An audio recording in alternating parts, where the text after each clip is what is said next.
Yamung Maharaj, howsik bonda punsi leluwa sak lotuna kanaba khangandana punsi leluwa matamadu loika. Adugumba awabadu loikre haidnasu mathang awaba amabuk laklore haiba yabanate punsi haibasi. Maram maduna makhad lakadore punsi khongchat asisu yamna khantarga khong thangawudabani. He Basudev, takpiriba do achumbani. Jagat na phatte pairunu chatlunu hainariba chawbor kheladuda aina ijat thamlibani nipa thoklibani haiduna onnaba wakhalda araiba khut tharubadagi ai tanattana inausing mayam wahanki apokpi maga matam sangna sakunaba phangri ichilina waikhoigi leijaba sampatti pumnamak durjadhongi makhutta lei sairak sida Virat Maharaj na chanbiduna icha abhimanyu majai be mautora thajagi icha ge bibaha langgadabasi kamdau si haibage amukta takpiyu he prabhu Yamung Maharaj, matam gi samasya punamak mai pakna pangthoknaba hotnaba haibasisu miyoi bagi satkarma makhallaman nungsa thibirunuda madugi wafam madugi damaktadi ai leiridana Ima ku karigi luhongdaba yabra yamna luribana Dwarkanathpu nanaibu yamna hekta ngakhraba thokdok ama masibu amukta tanajaningbani ibungo di khangdawudaba leitabani haina jagatna hainai ibungo bu hojik phaw khangbidiribra kari wafam dade aima annatti aibu ningsingba thoktre nanai ghator kachaga isha abhimainuga nanayani sibu ghator kachana phanayam sahi si hankibadaini prabhu adubu mayam bagi bibha karma loidringai manauna hana pangthokpa sibu raj bevhar chunggadrane madho chummina madudi ikaubu kaungai mahai mahai nanai nanga charibesidi matik magun changkhonba makaidi isani hek mahaiba khara sotha hoba adubuna isana te hek mahaiba madu tagadra haijabani da madho dade aimna takpi bachummi leipa ki mapi mapa oigedaba mayamna thogalon bevhagi chatnabi kahillabadi leipa miyam tamlaktani adudi sum torsi dade aima takpi dade aimna khoidaba imau oiningba rajkumari kanagumba kadi lebiba madho madugi matang adudi aina khangjaba ngamdre madudi Dwarkanath ga Yamung Maharaj gana phana ba khanabiru adunadi dada Maharaj ima ghatot karcha kaure harga magi wa amatang mutaban chunggadra khanjai ibungona takpibagumna icha kaubana chumbatai yaima dada icha ghatot kachakau hojik mak phagani Yamung Maharaj nanai icha ghator kacha amukta kaujage ipagi ghator kacha Ipa Yuvaraj ke khonje nina ipagi hauji mak Virat Maharaj ki konumbe yavrtama yade Shri Govinda Madinapan Maharaj nangaiye ghator kacha yunjarage Babu Maharaj dada Maharaj yau le ghatot karcha se Narayana Soronda Kurumjari Prabhu Mangol ghatot karcha lau changal Ipan Maharaj Pavung Yuvaraj amadi ito na humgi mafamda nasana bhakti kachari ghator kacha aruba wafam mama khanadaba yadradana ipanga Dwarkanath gana ichabu kauba O takpiyo Ipan Maharaj Hanna Guru Singh usit thawai da ulak labra Shanaya thang pinabiyo Guru bangsa tumna nai teksage putra wafam madugi natte ipan wa haige tak Virat Maharaj na chanbiduna Rajkumari utorabu nanau abhimanyu da thajare Oh nungai jare da Ipan Maharaj Dharma tata oiraba Virat Maharaj ka mari mata oijarabadi nasai khoi pumnamaki laibak thaba oijare luribadi ghator kacha mayam banangi bibaha karma hana pangkhok tringai nanau na hanbadi yade do hayo hayeng ko nanang adu ada wakalak payaroi napuk talaiba wado jam dong kokok ekta hayu ghator karcha Prabhu mayam hangli basi sam samna hekta harbada nangna asa thamjaba kumari kana leiba hayu tage asini Masi wapam sibu nanayai ya ko ge hayu de मधु गादी याब मतम नत्रे मतम लेत्रबा कोगिदा हाय हंगोइनु हेक्ता हायो थबक असे पांगथोक्तब याद्रब वाफमनि सिंगनदना हायो होय गुरु वर्ग मयामना याथंग पिपिरबनिना ननायै हंगतसरगे हायो पुत्र हायो ताग ननायन खंजबदी हिंगुला देश की वीर हंस महाराज की मजाई बेमा राजकुमारी धर्मा देवी वीर हंस हाइबदुदी गदा हाइबद मपा लैत्रब निंगथौ मत्स्यराज असिगी नोंपोक पांगबदा हंगत अंदा था तरुकी लंबीदी ओ हिंगुला देश यौबनी ओ मधु मतु ए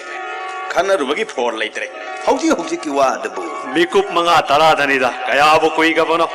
मफम दो योबगी वाफम दे अरुबो ओइद्रे पाबुंग जोबराज आ मधुना नंगना तोमते योरुबगी वाफम नि दना अंगावबा आइखोइदी यारोइने मिकुप मंगा तरा दा योबुदो गुरुजोन सिंह याथंग पिबिरगदी ननायन ngaiहक यौजरुरगा अदुम खनजरुगे मधुमक्सु लैबाक की चटनबिदी ओइदेने पुत्र फरे सुम तौरसी घटोकट नंगने हिंगुला देश यौरगा हलकपदी मतम कयामदि चंगनी प्रभु ननायन यौरुरगा तन्न हलकदबमक्ति नत्तबनिना ngaiहक वारी वताई चथगदबनिना दंदमगी मतमदि ननायद पिनबे ओ ngasi yuki chakcha mangde yorukbagi wafam la gadur kacha ahoy पिता जुबराज फरे अदुदी नंग यौरुडो निंगथीना तपना इंगना अइन हारकपनी अइन थारकपनी हायो यंगोय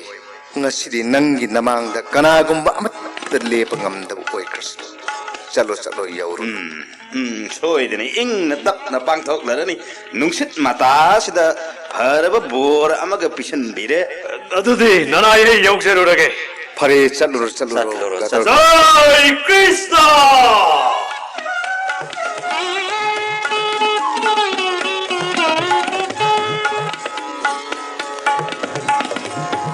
इपागी बेमा धनमा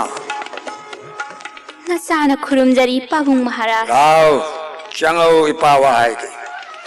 इपान नंग कौबसे इचागी पुनिंगी वा खरदन इपान तानिंगे पाबुंग महाराज करी करम वाफम ओइरबगे इबेमा नहाकसे नचिए मननावमा नबुंग नौपा अमन लैबन नत्तेदो मतम पुरिबा देवताना मतम योयना मियोयबा खोइद पीरिबा सिंथा पांगथोक्तबा यादे मरम असिना हौजिक बेमा इचागी विवाह कर्म पांगथोक्नब होटनबगी मतम यौरे इचागी विवाह कर्म पांगथोके हाइन इपान खल्ले पाबुंग महाराज की याथंग नचाना फिगाउ साना याजरी ताकपियो इचा नुपा लैजदबा ऐगिदी इपागी खुबम से पुहोब ngमगदबा अकनब येंगदुना नंग थाजब ताबने मतांग सिदा इपान खल्ली नंग थाजगदब निपादी इपाबु खोंग से पायरग लैदुना लंग ngamba वीर पुरुष समदा इचाबु थाजगे खल्ली अदुना इचागी सेंबोर सबादी वाफम मसिना सट्ट ओरगा पांगथोके खल्ली इपान पाबुंग न सिनमी लांगबीबदा नचाना करीसु हाइजनिंगाय लेजदे नुंगाइरे इचागी वाताबदा मधुदा इपान खंगनिंगना नंग कौबनी अदु फनदी लूब वाफम नेना खल्लिबसे हिंगुला देश की वीर हंसैबु खोंग पायदुना लंगम ngमगदबा मल्ल जिट्ट हाइबा कनाबु लेंगबा माई कल्ले हाइबा पांडव की भीम मधुमंग असु ngमगदबा नत्ते कल्लब कया इकुट टूख्रबंगातने करमना भगवान शिवना करी तंबिरंगबा पाबुंग नचा चचरगे विष्णु पूजा मतम ओइरकले चलो होना जरूर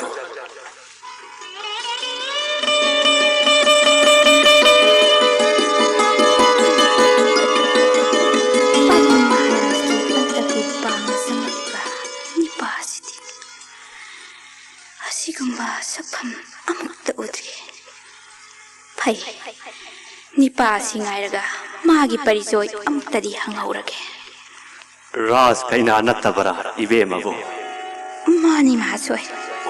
श्री कृष्ण की कृपा फंगले राजकुमारी धर्मा देवी करम्बा ꯃꯐꯝ ꯃꯇꯝꯗ ꯑꯩꯕꯨ ꯎꯕꯤꯈꯤꯗꯨꯅ ꯑꯩꯒꯤ ꯄꯔꯤꯆꯣꯏ ꯈꯪꯕꯤꯔꯝꯃꯤꯕ भारत वर्ष की अकन्ब मयाम की ममिंग थानरकपदा राजकुमारी बु पोकपगी मिंगसु यावे लोहिदना राजकुमारी की मिंगसु आइना ताजे हिंगुला देश की कोनुंदा करी थबक की लेंबिरपा अदुगा महासोई की परिचय अदुतगा अइंगोंदा ताकपीबा यागद्रा राजकुमारी अयहाक पांडव की भीमसेन की मचानिपा घतोर कर्ष हाइबदने गोविंद की याथंग पूदुना महाराज वीर हंसद राजकुमारी बु हाइना सिंगनब लाक्सबने ओह मतिक मगुन चावरबा राजकुमार कनागिदमक ओइरबन अतै कनागी नत्ते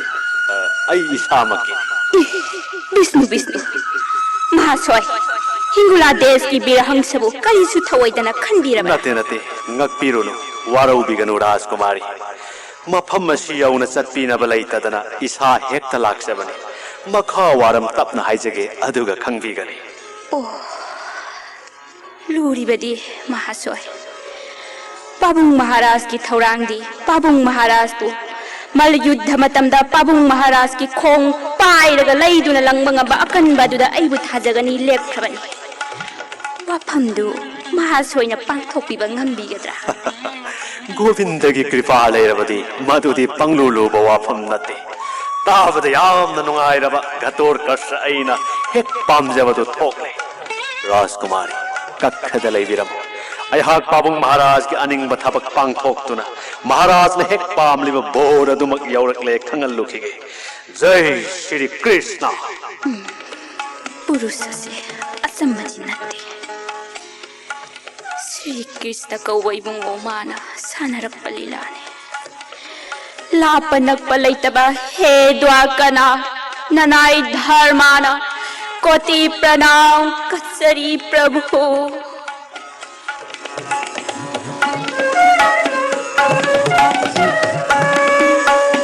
कुनोनु लाक्तुसिदे राखस समगम मच्योम लांग कुनोनु सिदे अदुगु लाइव की तिलक असिन ताकपदे महाकृष्ण निंब मिवनी राखस मुते फिवम सजत मिएन अकन्बम मौन प्रणाम महाराज हाय नाथ कनानो करम देश तकी लापन हिंगुला देश की वीरहंस इंगोंदगी करी पामी चिन्नदन हाइजो महाराज खुदिमक मथंग मथंग हाइजरके अहान बदाई की परिचय पीजकिगे हाय भारत वर्ष की निंगथौ पुमनमकना ममिंग ताबत तुजुंग नरबा पांडव की भीमन पोकपा घतोर कर्ष हाइबदो अइनि महाराज पांडव की भीमी मचा घटत खजर जम्मे नंग हाय नापाबुंग भीमी ममिंग तावरे निंगथौ सिंगन तुजुंग नै मखोयदो धर्मनीति राजनीति मथक मखाव नबंगाक्तनी धर्मनीति न तुंग थमलगा राजनीति कूटनीति न मांग थान चप्पा कांगबुनी न पाबुंग भीमबु हेक्पनबदा तुजुंग लिबनिंग थौसिंदो अगबो वीरहंसदे भीम मलिसिंग ममिंग तावरा करिसु थवरिदि ngasi फावबदे महाराज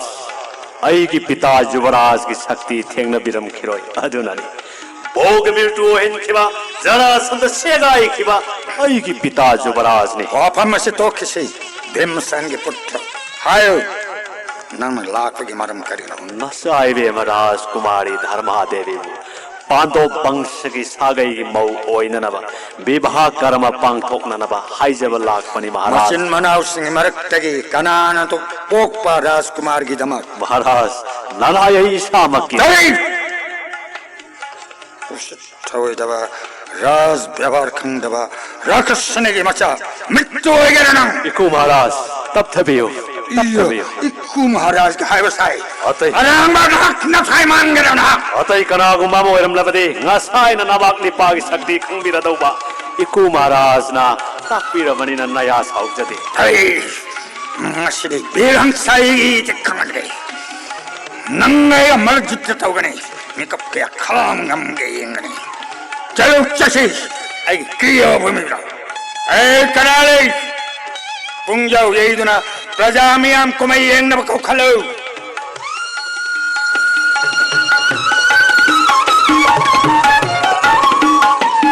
महाराज घटोर कर्सै हाक्ते राक्षस विद्या मपुंग फान हैबनी ngasiगी mal yudha sina rakhas vidya sijina jau haibra ai napan chawangan nang magi rakhas vidyana behang saingon na kari tau jamang bani na da pa ma tau jau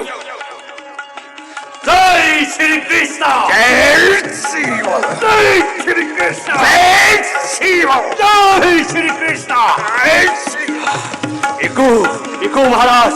ayem ras kaina hagi kaina dan piram daida luhong bagi miyam tinarakpada mai mitta sogadi mayam na yengmada nungairaroi mina di uroi da mamma pham khalla khallaga nai thek jagai iku maharaj papi nakhongani tu pa na birat leba yau na lang lage ko masiri iku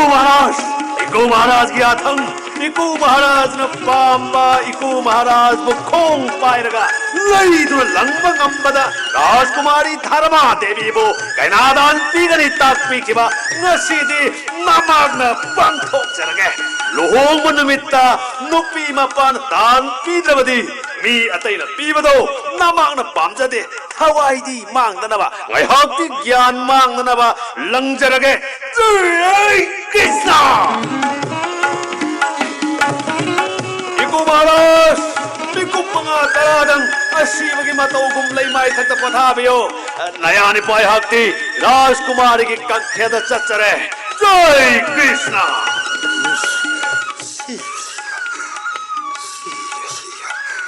Eri, wan tharu re dara. Kadhom sat kare. Shanu pigi laifam, shanu pigi kadhom sat kare. Pai, thangani nang hanakke.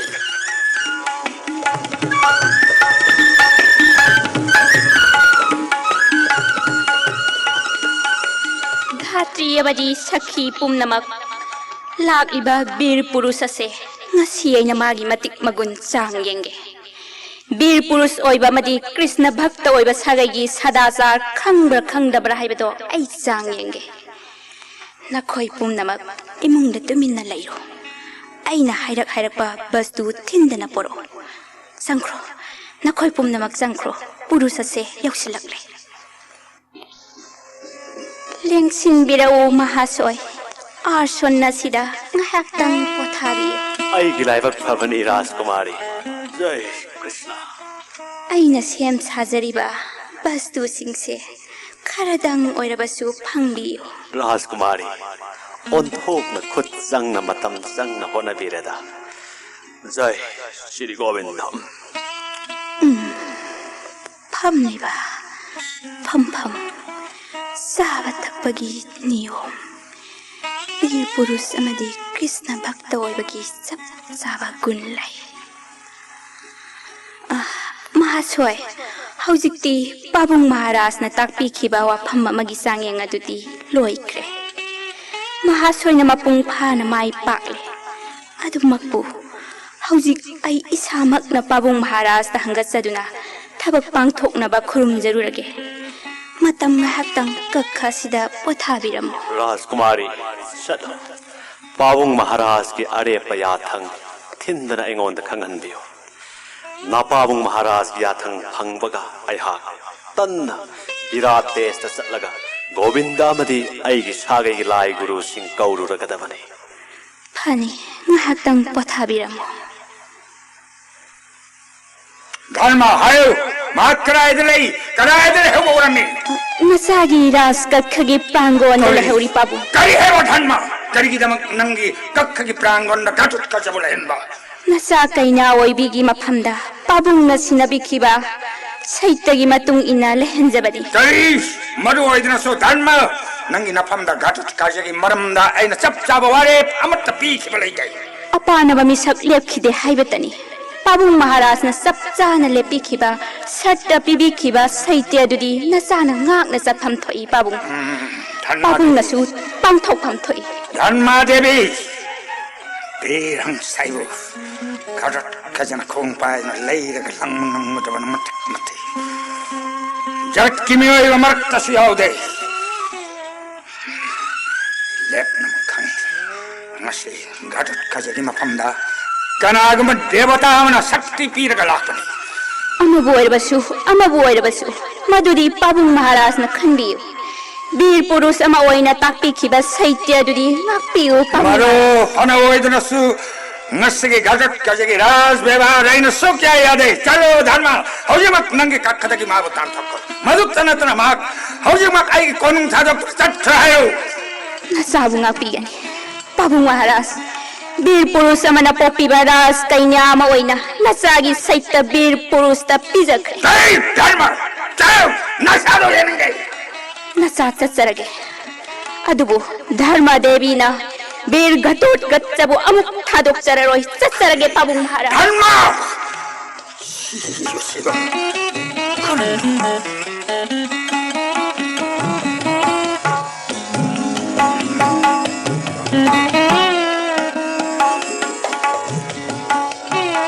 bir purus tabiyo pabung maharaj ki yathang हायो राजकुमारी पाबुंग महाराज की याथा धर्मा देवी अहाकी पुकनिंग वाखंददी बीर पुरुषबु आइगी स्वामीनी हाइना थमोइदा वारेप थमजख्रबनी कुमारी अदुबु पाबुंग महाराज की याथंगी आइना खंजबगा ओनरमले Mahasu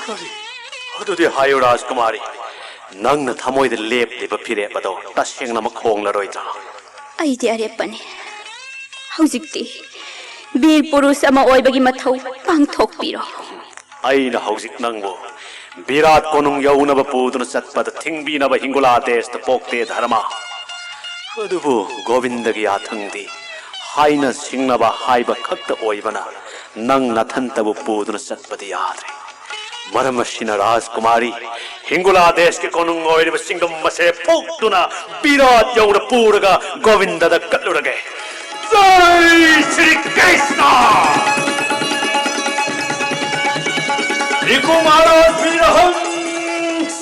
eco महाराज नदी भूमि कल्पावर मोइन खंडी रंगनी भूमि कल्पनते सिंगुला देश के कोनुंगोर सिंगम मसे नया नपाक हैगा फुक्चरे इको निंथोगी कोनुंगसे विराट भवन पूजगे अहल मखै पुंसिन नरगा वा लेखाय मलेप नरसे इको निंथौ लेबसे kaya nakkawa gadat kaja singdum masina ti ara bai khalakni basi anayam wangdena kalidu mukhulai mana gadat kaja u tharabasu singdum masima khada thadar klabadi konung masdalai wa mi o yamat tayingaro siwa karam nasidi अइना पाइरक दिवसी इपन महाराज दुर्योधन कोनुंग बापा जारे मता सारे मत्ते कमतंग करे नरंगे ओ इबुदौ गंगानंदन नसु खतोर करसना शुल्तिया मंदोल की भक्ति कचरी ओ इपु आई हये विराट कोनुंगा लुहोंगदौरी इनौ आभी मैनुसु होंगदौरी इचिलिना वे कोई की बात तोड़ निको इबुदौ आई नलाई तुम ममा था दजरी बसे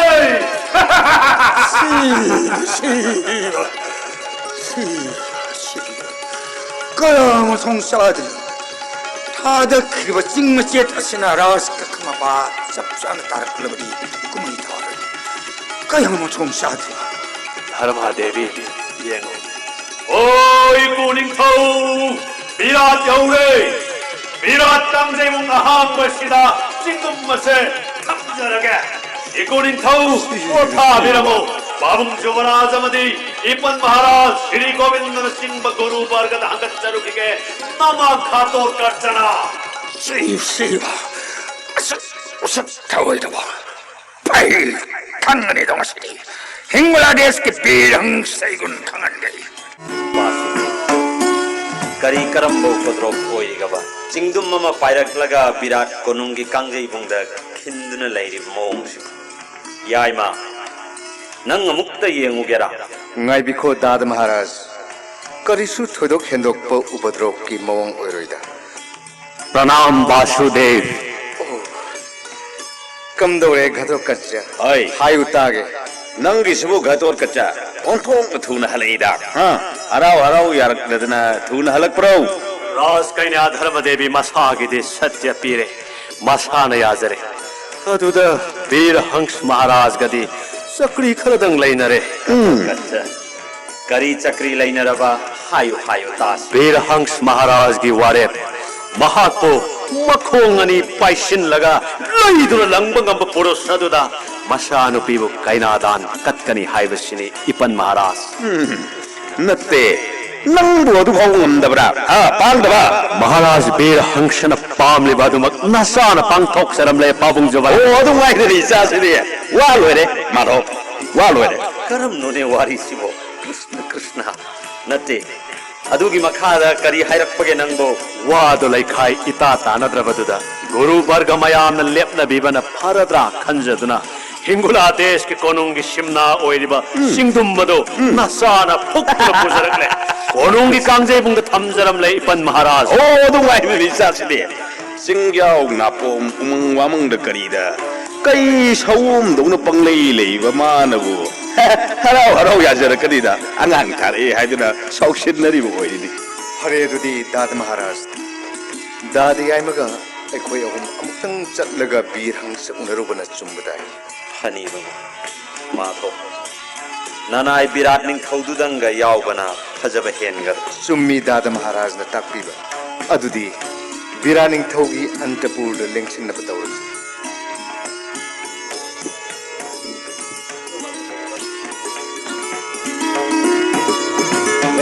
Miro heke sawa nanai nana khong thamba na koti pranam kachari ꯄꯥꯡꯒꯜꯂꯕ ꯕꯤꯔ ꯍꯪꯁ ꯃꯍꯥꯔꯥꯖꯒ ꯎꯅꯕꯗ ꯀꯌꯥ ꯅꯨꯡꯉꯥꯏꯖꯔꯕ Dhanmaraj amade Bekadar Virat Pati Ason Lengsinbi Tolava Virhangsana Kari Shava Kachagana Maharaj ꯕꯤꯔꯍꯪ ꯅꯇꯤꯛ ꯅꯒꯨꯜ ꯆꯥꯎꯔꯕ ꯃꯍꯥꯔꯥꯖꯒꯤ ꯅꯐꯝꯗ ꯉꯁꯤ ꯒꯣꯕꯤꯟꯗꯃꯛ ꯌꯥꯎꯅ ꯑꯩꯈꯣꯏꯅ ꯂꯥꯛꯆꯕꯒꯤ ꯃꯔꯝ ꯇꯥꯕꯤ Takpi Dhanmaraj Virhangsa Aina Maharaj Gidamakta Kari Saheta Pijabangam Mahayabadu Aina Ngamba Oirabadi Pangtok Chagan Maharaj ꯕꯤꯔ ꯍꯪꯁ ꯋꯥꯐꯝ ꯑꯁꯤ ꯑꯩ ꯍꯦꯛꯇ ꯀꯥꯡꯊꯣꯛꯆꯔꯒꯦ Takpiyo Basudev ꯃꯍꯥꯔꯥꯖꯒꯤ ꯏꯆꯥꯅꯨꯄꯤ ꯔꯥꯖꯀꯨꯃꯥꯔꯤ ꯙꯔꯃꯥꯗꯦꯕꯤ ꯑꯁꯤ ꯊꯥꯖꯕ ꯃꯇꯝ ꯆꯞ ꯆꯥꯔꯤ ꯕꯤꯕꯥꯍꯣ ꯀꯔꯃ ꯊꯧꯔꯥꯡꯕ ꯌꯥꯔꯛꯀꯗꯣ Prabhu Nanaisu Wafamase Khanjaram Libani Dharmagi Vivaha Karma Sri Matanga Prabhuna Kari Karambayatanu Nanai Takpi ꯍꯥꯏꯖꯒꯦ ꯇꯥꯕꯤꯌꯨ ꯃꯍꯥꯔꯥꯖ ꯋꯥꯐꯝ ꯑꯁꯤ ꯏꯔꯥꯏ ꯂꯥꯏꯅ ꯊꯧꯋꯩ ꯋꯥꯋꯩꯗꯅ ꯍꯧꯗꯣꯛꯄꯅꯤ ꯍꯥꯏꯅ ꯈꯟꯕꯤꯒꯅꯨ Maharaj wase koiman khreda madhop koina hairabasu samna hairabasu mayektadi amattani kanade maharaj mau haiba laksabani ekoi ngasi khongpamse Mau Haiba Kanagi Kanam Toboyaima maharaj maya amase onthok chin kharba thoyam pu ngaktani kanade wa samjinse maharaj gi chanupi rajkumari dharma devi bhim mai gi imau oijerge Sadu Sadu Yaima Yamanamaizer Hayu Ishanupa Kanagino kanagi bu oigani isa ghator kachagini matik magun mapangal mathongna leibai gi isa nipa ghator kachabu pambi dabra maharaj Yaima Nasai Bungo Gatot Kajamatik Magun Lemale Isha Tajaba Pamde maharaj na pambi darbasu angang masendi yanari Vikodona Karam Kanga masa masa yanabaduna bu lamtung daba kasin pofak oina leiba hingula desh isana khangduna rajkumari dharma devi bu masak khangnarami bu sinine maharaj adugi sumathakta maharaj bu khong pair leiduna langba ngamba nupa dana sa thajagani haibadagi namak nipa ghator kachana paiduna langi haibadai maharaj ꯗꯥꯗ ꯌꯥꯏꯃ ꯁꯨꯝꯗꯧꯁꯤ ꯋꯥꯁꯦ ꯃꯐꯩ ꯃꯐꯩ ꯈꯟꯅꯒꯨꯝꯁꯤ ꯑꯃꯨꯛꯇ ꯉꯥꯏꯕꯤꯈꯣ ꯃꯍꯥꯔꯥꯖ ꯍꯟꯗꯛꯀꯤ ꯃꯇꯥꯡꯁꯤ ꯑꯇꯩꯅ ꯍꯥꯏꯕ ꯅꯠꯇꯦ ꯀ꯭ꯔꯤꯁꯅꯅ ꯍꯥꯏꯕꯅꯤ ꯈꯟꯕꯤꯌꯨ ꯋꯥꯐꯝ ꯑꯁꯤ ꯌꯥꯕꯤꯌꯨ Maharaj He Basudev Hujik Lengbirak Pasumna Mangjaunana Nayathang Takpiram Labadi Nanai Pirangsana Ingakta Piecheraga Nasayana Isha Dhanmabu Kacharangwadabadi Hujikte Ibungwagi Yathang Inde Haidana Nanai Bu Chakra Kaurara Ingakakpi Yani Haibasu Yathang Akshabangam Laroi Prabhu mi pum namakna kukan pangan badangai sen oina honai aduga lamthungdabada khundaba kangbu sidi ngangna rong khong nuwa khreda pirbusu mo ni pirbusu mo Govindan Chali Matagum, Pangang Sakpatoganu, Biran Sabumasakanu. hoi sumini ngai sen oinagadabani na kun khangdok na basu phai phai maharaj ga aiga gada juddha tamgasi aina ngamba tarabadi na sanupi imau boiba yare dana Bimsen Naming Tabadi Kalli Aine Pangan Yang Sipai Taubadi Angamba Mritu Pinaba Pamra Natraga Gada Juddagi Niyom Tamak Yenguna Hai Singba Yengnabadura Apama maharaj mau hai lak laga mangai hatli haina bhim mingcha thiung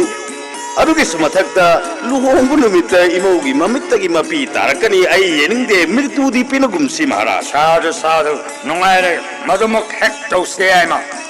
ꯑꯗꯨꯗꯤ ꯉꯁꯤꯒꯤ ꯆꯥꯡꯌꯦꯡ ꯑꯁꯤꯒꯤ ꯑꯆꯨꯝ ꯃꯔꯥꯟ ꯌꯦꯡꯒꯗꯕꯗꯤ ꯀꯅꯥ ꯀꯅꯥꯅ ꯑꯣꯏꯒꯅꯤ? Prabhu Kala Kudimak Vidya Kudimak Kandaba Haitaba Laitraba Basudev Ibungo Yaubiri Punsida Aran Masalaktriba Dhanmaras Pukien Taplaba Virat Nares Ahummasina Minamawayan Satarakpa Oitokloi Ibungona Achumaran Leptiu Kari Haibage Yaima hoida ya hek ya Pare Adudi Kriya Bhumi the Tokasi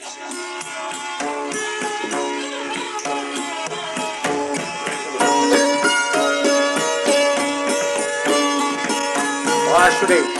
Yuddha Haunanaba Yatan Pinaviru ꯌꯥꯖꯔꯦ Maharaj ꯗꯥꯗꯤ ꯑꯩꯃ ꯍꯧꯅꯅꯕ ꯇꯧꯔꯁꯤ phani bo Bhakti Kachari Madhav lai masu pangi da ko maharaj horin bangkan kan na yeina gumsi haiduna bhakti do ai ngonda kat kadabli ona ne Yaima, Karinoda Nangbu, Govindagi Yathang Panglabadi, Haunanaba Sem Sarodana. ai krishna Jai Shiva Jai Krishna Jai Shiva Jai Shiva राजा महाराज वीरहंस है अचंब नक्ति सदा शिव की थौजान फंगब मनाई जमुंग दाउजी मक्क गदा पानब जारब मिसु अमन लिरुंग विद्यारसु Angraj कन्नग पानब नोक्रब अदुगु मयेंग अनीसी कुमेसी Kino pahong Jorashi, Nashid Nob na Ureda. Ain Makong Pile, Langbani Pashina, Lakshara, is Krishna, I hectoning Ledako. Rangon Kaima Sanadava Yadava Sijanava maharaj na tamut ko patamda ai lagasi sijun nazari ba gara ki ba kase paratam bada logi raktra bala Ayoduli Kariba Kare Khamni Nangasi Parakta Sijanari Baba Kase maharaj masigi gara ba kasi budi nam thu ba kai ri ko Shiva Kadar Musumsad Imsen Masai Makayay na ng bukala kayang kupagayin di man ng para ay mun Anak ay nagsasarakadori ba sa kadara sige sa kuda nakutay kara tanggayem ko Pabong Maharaj po, ikaw zubaras na gadayot dada. Magtibak-tibak mo ito.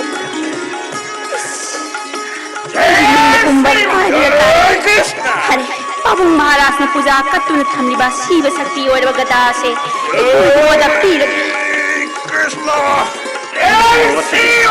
Mato, Nanai Bhim Sen Sibu Kari Kandi Bagi, Nanai Sibu Murtu Vatari ni Madho. दादा महाराज अयिन ngसाइना हाइगिर वीरहंस अचंब नक्ति अदुगु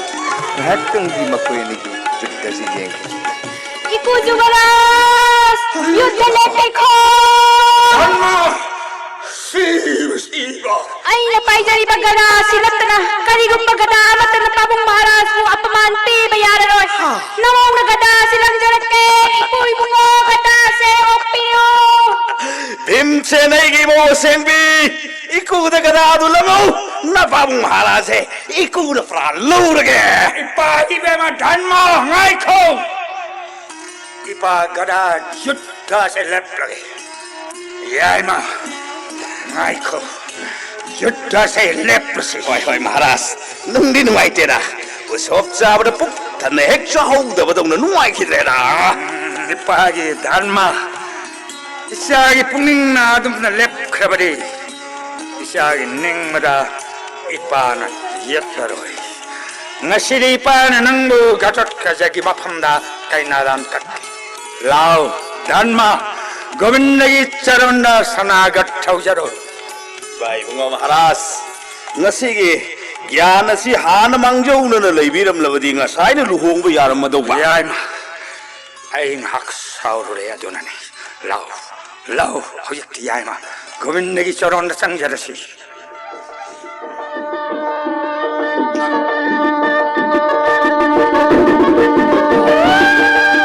Janigi luhong ba sidi horakadaw.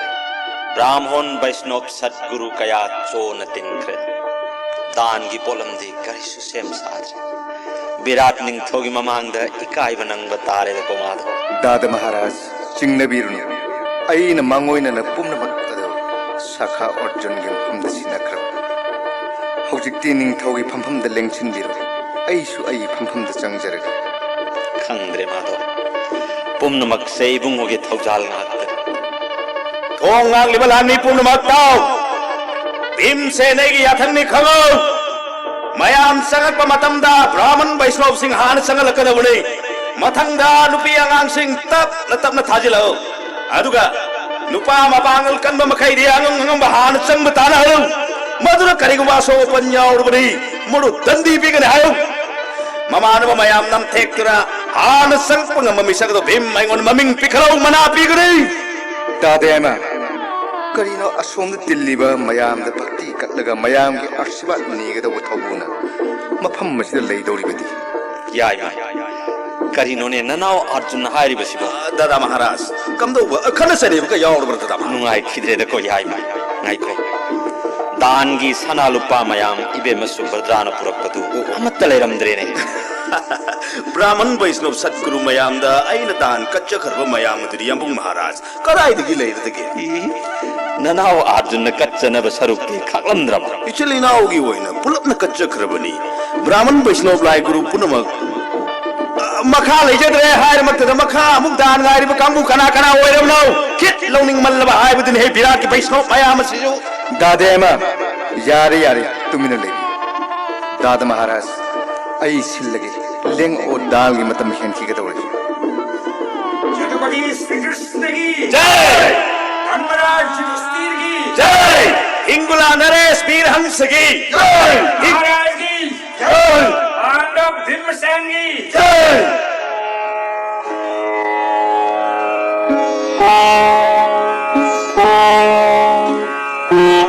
tor kacha yathang pinabiyo ipan Maharaj hojikti nachin nanaugi bibaha karma loire nangna purakliba naku Maharaj gi hingula desh ki konungi lam moiriba chingdum mase hanagi maphamda thamluro putra Yamung Maharaj. Nanao Nusum Kanjabati. Singdum Masi Amuk Tillu Davana Paradra Asini Kanjariba. karamna yaima Ai mong na nung padok mapam sa saning bada hanggat handa da tha taruki lambi nina mathong kaya sagadaba manjate adugi su mathakta iwa ebu Maharaj na lamthung daba lamdura leibadu kaya nuai jadrabadu Dada Amuktangai Biko.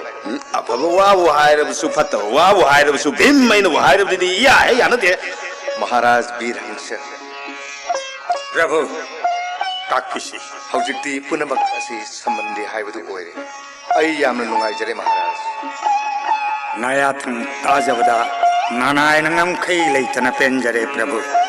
Nasinabai Oiraba Pandok Mangagi Bona Chupa Hai Chao Awaba Asi Monini Katangai. Hojik Makada Kariamuk Jadoni Kutniti Lakin Haibadu Yamna Chimnai. Prabhu, Gurupati, Jadon Mag Mana, Ibuna Lep Kravapak Kadabu, Karibu Nam Jagadagi Prabhu. Adumapu Maharaj. Matam Oina Mating Piba Yabadi Pinasi Maharaj. Kangjare Prabhu, Ibungogi Yathang, Nanayan Hiktok Shadow. isen Maharaj Namak nipa mathong chadaba nasen bhimsen angauba mapa machana raj bevhar kai khilak khiba kaya yauraba su waro ganu maharaj Iba ibungo Dhanmaras Govindagi athwa sakha waraba bhakta singda aigamba tolaba birhangsana waro java itikla Iba ibungo Dhanmaras amadi isen marigi samandhi prayojon namaram oiraduna aibu Sri Govindaga nakna hanbiu Dhanmaras Haujikti isen maharaj na halamdai Majai be madhanma devi bunan biduna mangola sirbat bina biram kanalai dhanma kauru Iba ibungo Maharaj nasena bhakti kachari Fare yana nasen bhim di achumba dang dang haigan bas Nate dade ama amukta ngai biko Lao Dharma Devi sang ulan He Keso Charanda Changjari Mangoloyu Devi dharma ikuna nangbu kaubadi napabung maharaj na halamdai matam masida bhakti katsa hauduna mangola sirbat nijahau Ibema Ichana Krishna Bhakta Varava Bhimsen Macha Ghatat Kajara Prem Thambadagi Ipashu Vaishnav Singha Samandhi Prayojon Oyari Ipa Nungai Ibema Matam Punamakta Naku Ibungo Dhanmaraj Gi Yathang Nakadavani Guru Badka Mayam Gi Ijat Nakadavani Pabung Maharaj Nasana lan kiba pumnamak ngakpiram Matam pumbada swami gi sebada langjadabi dharma shastra ngakna sasabangami Mangol arshibat pinabiram Madhuma Kojo Matam Punamakta Laiva Phabi Hojo Phare Ojite Ipa Yauna Bhotnagi Madhav Nanayana Kaina Yathang Nijari Lingbirasi Maharaj Iba ibungo Dhanmaras Virat Naresh amadi isen ibungo Punamak Ai amuk hanjaraki Iba ibungo nasen bhakti kachari Yare yaima Ghatot kacha Iku yaunga naba sem sar Phane iko Maharaj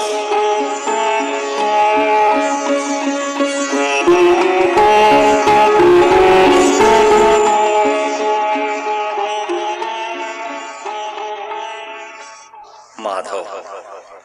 haina khiba lepna khiba matung inna ichinina waikoina bonda chatpa haiba matam madudi loi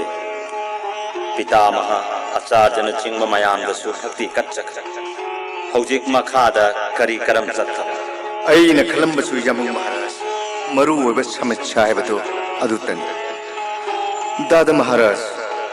Haujik Limna Kiba Chupti Gi Makha Pona Gurupati Durjadhan Unaraga Waret Nabana Pagan kesa karigumba matam maduda durjadhona hanna kuttaniti sanadana aikoi gi rajya hando umayadrabadi kamdo madho Adu Erabadi Ketra Dharma Ngama Lanthing Navatari Dana Dada he kesaba yaragadi lan thengnaraknaba wafam sidadi yari makai tahanba pamjati Bharat bhumi da mapa pokminnaba machin manaw machen rajyagi damak lan sokna ki haifase mai ne sing chandna kokhoroi ne madhav Yamu Maharaj amuk ningsing gadak sang ka silaman koming bana thak thak nekni nam thak dawgana sagi yum manungda ai khoi bu mai tha dun han na ba sing kiba ai bu hu pijar ga gangar taw than kiba minam ba soboda pancali ni bu ikai ba pin na ba sen kiba pum na ma sigi laman kongri wasak kiba leijari na naw bhim di ba taptho yai madu pumnamak miyoi bai khoina phangpham thokpa grahagi dasani khandok madhav haujik guru sabhada chatlaga wafam masigi warep launabagi damak kanana chatkan Madudi Dada Maharaj Rajniti Gi Sangvidhan Matungina Raj Chattata he kesava isam chambadut amanadi hekta yaro kanabu thabata Summi Dada Maharaj Handaki Dudachi Ai Sama Hekta Chatlagi Dada Maharaj Atai Yamana Chatpana Pol Tabangam nanaina pamjaram sumadu makni madhav hangat chabangam daduna aina hanna haijadabata adudi kaidongwai lengbige khanbibage bungogi wakhol Panthaba Yadre Yambung Maharaj ꯑꯩꯅ ꯈꯟꯕꯗ ꯍꯌꯦꯡ ꯉꯁꯤꯃꯛ ꯑꯩ ꯍꯣꯁꯇꯤꯅꯥ ꯌꯧꯈ꯭ꯔꯦ ꯌꯥꯔꯒꯗꯤ ꯑꯩꯅ ꯈꯜꯂꯤꯕꯅ ꯑꯍꯜ ꯂꯃꯟꯁꯤꯡ pita ꯃꯍꯥ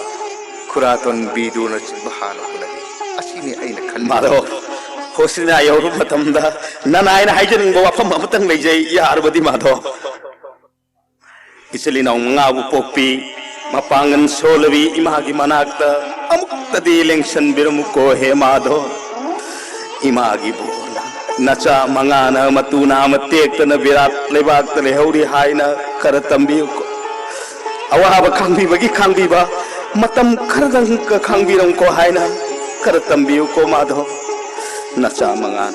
Imangi सेवा मतोलोम न फंगजरखिगनी पाबुंगी कुबम हंजिलखिगनी हाइना अमुक्तदी पौदम बिरमुको हे माधव दारम यायना सोइदना ऐ चंगंगी इनेम तोन थौदोक खुदिंमक अमत्त चिथदना तमलंगी दादे केशव